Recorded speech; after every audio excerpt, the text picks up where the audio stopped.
उपस्थित भएँ भन्दाखेरि आज चाहिँ म राजसभामा अफिसियल्ली पार्टी प्रवेश गर्नको लागि यहाँ उपस्थित छु।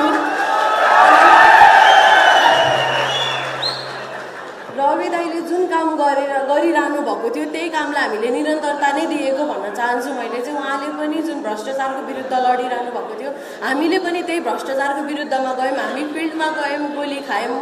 उहाँ भ्रष्टाचार विरुद्ध लड्दा लड्दै त्यत्रो वर्षौँ जेलमै बस्नुभयो अनि अहिले जब जेलबाट निस्किनु भयो अहिले पनि उहाँले यति धेरै ठुलो त्याग गर्नुभएको छ। अहिले चाहिँ अब वैकल्पिक शक्तिहरू सबै एक ठाउँ आउनुभएको छ जुन चाहिँ हाम्रो सबैभन्दा ठुलो आश हो। उहाँहरूले चाहिँ हाम्रो लागि केही न केही गर्नुहुन्छ। हामीले गरेको आन्दोलनले चाहिँ अब केही न्याय पाउँछ, हाम्रो रगत बगेको रगत चाहिँ हामीले न्याय पाउँछौँ भन्ने हामीले एकदमै ठुलो आश राखेको छौँ।